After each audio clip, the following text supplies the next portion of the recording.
ଏଥର ଯୁଦ୍ଧର ସମ୍ଭାବନା ୟୁରୋପରେ ନାହିଁ, ଏସିଆରେ ହେବାର ଲକ୍ଷଣ ଦେଖାଯାଉଥିଲା। ଏହି ବିବାଦ ଭାରତ ଆଉ ଚୀନ ମଧ୍ୟରେ ଆରମ୍ଭ ହୋଇଥିଲା।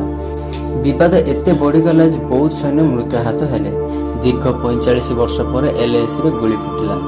ବିପଦ ଆହୁରି ବଢ଼ିଗଲା, କାରଣ ଦୁଇ ଦେଶ ମିଲିଟାରୀ ପାୱାରଫୁଲ୍ ଅଛି ଏବଂ ଦୁଇ ଦେଶର ନ୍ୟୁକ୍ଲିୟର ଅସ୍ତ୍ରରେ ଲେସ୍ ଅଟନ୍ତି। ଯଦି ଆଜିର ଦିନରେ କଥା ହେବା ଦୁଇ ଦେଶ ମଧ୍ୟରେ ଯୁଦ୍ଧ ହେଲେ ତାହେଲେ କିଏ ଜିତିବ ତାହା କହିବା ବହୁତ କଷ୍ଟକର, କାହିଁକିନା ଦୁଇ ଦେଶ ମିଲିଟାରୀ ପାୱାରରେ ବହୁତ ଶକ୍ତିଶାଳୀ ଅଟନ୍ତି। ସଠି ଯୁଦ୍ଧ ସେତେବେଳେ ହୋଇଥିଲା ଯେତେବେଳେ ଚୀନ ଆର୍ମି ଭାରତର ସୀମାରେଖା ମଧ୍ୟକୁ ପଶି ଆସିଥିଲେ, କିନ୍ତୁ ସେତେବେଳେ ଚୀନ ଆର୍ମି ଭାରତ ଠାରୁ ବହୁତ ଶକ୍ତିଶାଳୀ ଥିଲା, ଯାହାଫଳରେ ଭାରତର ବହୁତ ଆର୍ମି ମୃତ୍ୟୁ ହୋଇଥିଲେ ଏବଂ 3000 ସୈନ୍ୟକୁ ବନ୍ଦୀ କରି ନେଇଯାଇଥିଲା ଚୀନ। କିନ୍ତୁ ଏହା ମଧ୍ୟ କହିବାକୁ ଚାହୁଁଛି ଭାରତ ଆମେରିକାକୁ ଏୟାର ଫୋର୍ସର ସାହାଯ୍ୟ ମାଗିଥିଲା, ହେଲେ ଆମେରିକା କରିନଥିଲା। ପରେ ରୁଷକୁ ମାଗିଥିଲା, ହେଲେ କେହି ବି ସାହାଯ୍ୟ କରିନଥିଲେ। ତେଣୁ ଚୀନ LACର ପୂର୍ବ ଭାବକୁ ନିଜ ଅଧୀନକୁ ନେଇଥିଲା। କିନ୍ତୁ ଆଜି 2020ରେ ସବୁକିଛି ବଦଳି ଯାଇଛି। ଆଜି ଚୀନ ବିରୁଦ୍ଧରେ ନା କେବଳ ଆମେରିକା ହିଁ ସାଥ ଦେବ ତାହା ନୁହେଁ, ପୁରା ୟୁରୋପ ଏବଂ ଦରକାର ପଡ଼ିଲେ ରୁଷ ବି ସାଥିରେ ଠିଆ ହେବ। ଯଦି ଦୁଇ ଦେଶର ମିଲିଟାରୀ ଉପରେ ନଜର ପକାଇବା ତାହେଲେ କିଛି ଅଳ୍ପ ପରିମାଣର ପାର୍ଥକ୍ୟ ଦେଖାଯିବ। ଏମିତିରେ ଚୀନର ମିଲିଟାରୀ ଶକ୍ତି କାଗଜ କଲମରେ ଅଧିକ ଦେଖାଯାଇପାରେ, ହେଲେ ଚୀନ ଏବେ ପର୍ଯ୍ୟନ୍ତ କୌଣସି ଯୁଦ୍ଧ ଠିକ୍ସେ ଲଢ଼ି ନାହିଁ। କିନ୍ତୁ ଭାରତ ପାକିସ୍ତାନ ଯୋଗୁଁ ଯୁଦ୍ଧରେ ନିପୁଣ ଆଉ ଏକ୍ସପିରିଏନ୍ସ ଅଛି। ଅନୁଭବରେ ଭାରତର ଆର୍ମିକୁ କୌଣସି ଦେଶ ହରାଇ ପାରିବ ନାହିଁ। ତେବେ ଚାଲନ୍ତୁ ଗୋଟେ ଛୋଟ ଭିଡ଼ିଓଟି ଦେଖାଉଛୁ ଭାରତ ବନାମ ଚୀନ। ଦେଖନ୍ତୁ ଆଉ ଆପଣ ହିଁ ନିର୍ଣ୍ଣୟ ନେଇ କୁହନ୍ତୁ କିଏ ଅଧିକ ଶକ୍ତିଶାଳୀ, ଆଉ କମେଣ୍ଟରେ ଲେଖନ୍ତୁ। ପ୍ରଥମେ କଥା ହେବା ସୈନ୍ୟ ଶକ୍ତି ବିଷୟରେ, ଯାହା ଯେକୌଣସି ଯୁଦ୍ଧର ଲାଇଫ୍ ଲାଇନ୍ ଅଟେ।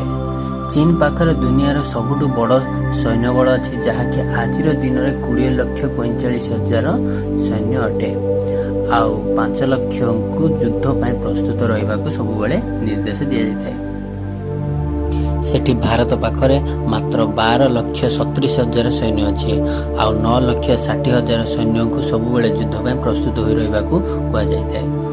ଚୀନ ସୈନ୍ୟକୁ 5 ଭାଗରେ ବିଭକ୍ତ କରାଯାଇଛି। First ground force, air force, navy, rocket force ଏବଂ ଫାଇନାଲରେ ଅଛି ଷ୍ଟ୍ରାଟେଜିକ୍ ସପୋର୍ଟ ଫୋର୍ସ।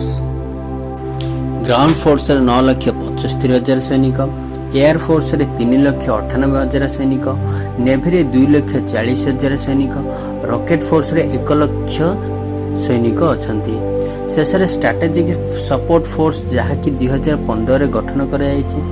ଏହା ସାଇବର ଏବଂ ସ୍ପେସ୍ ରିସର୍ଚ୍ଚରେ ନିୟୋଜିତ ହୋଇଥାନ୍ତି, ଯାହାକି ବର୍ତ୍ତମାନ ପରିସ୍ଥିତିରେ ଭାରତ ପାଇଁ ମୁଣ୍ଡ ବ୍ୟଥାର କାରଣ ଅଟେ।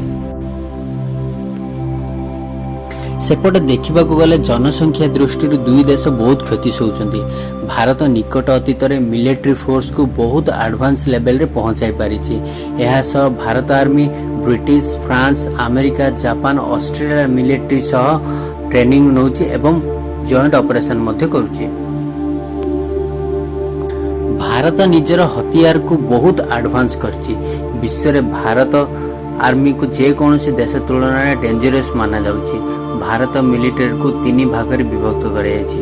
Indian army, air force, Indian navy, ଯାହା ଯେକୌଣସି ପରିସ୍ଥିତିର ସମ୍ମୁଖୀନ ହେବା ପାଇଁ ପ୍ରସ୍ତୁତ ଥାଏ। ଭାରତ ତୁଳନାରେ ଚୀନର ମିଲିଟାରୀ ଟ୍ରେନିଂ ସେତେଟା ଭଲ ନାହିଁ। ସେପଟେ ଚୀନ ମାଲ କେତେ ଭଲ ଭାରତୀୟମାନେ ଭଲସେ ଜାଣିଛନ୍ତି, ଏହା କହିବା ଆବଶ୍ୟକତା ନାହିଁ। ଚୀନ ମିଡ଼ିଆ ଗ୍ଲୋବାଲ୍ସ ଟାଇମ୍ ଅନୁସାରେ ଚୀନ ନିଜ ସେନାର ମଡର୍ଣ୍ଣାଇଜ୍ ପାଇଁ ବହୁତ ଟଙ୍କା ଖର୍ଚ୍ଚ କରୁଛି। ଗ୍ଲୋବାଲ ମିଲିଟାରୀ ରେଟିଂ ଅନୁଯାୟୀ 2008ରେ ଚୀନ ଓ ଭାରତକୁ ଯଥାକ୍ରମେ 2ୟ ଏବଂ 3ୟ ସ୍ଥାନ ମିଳିଥିଲା। କିନ୍ତୁ ଦୁଇ ଫୋର୍ସ ମଧ୍ୟରେ ବହୁତ ବଡ଼ ପାର୍ଥକ୍ୟ ଅଛି।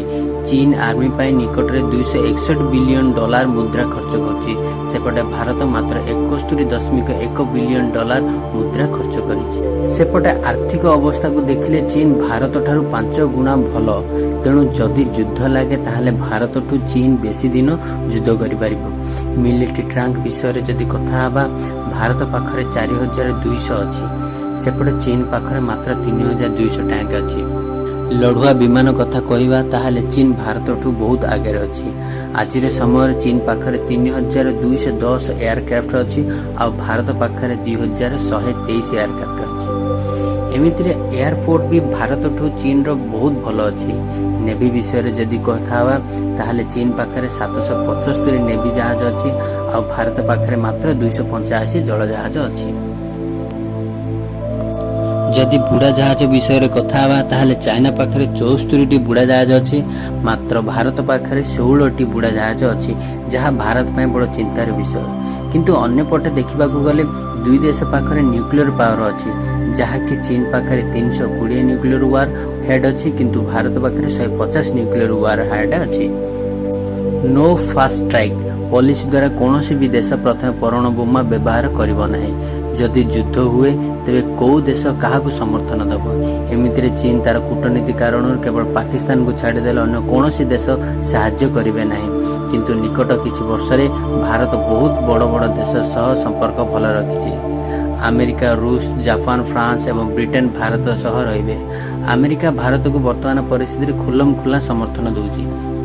तथापि जदि युद्ध हुए ताहले किए जितिबो किए हारिबो ताहा कल्पना करि हबनी, कारण चीन पाखरे भरपूर पैसा अछि हेले भारत पाखरे अनुभूति आउ सशक्त सैन्य बल अछि।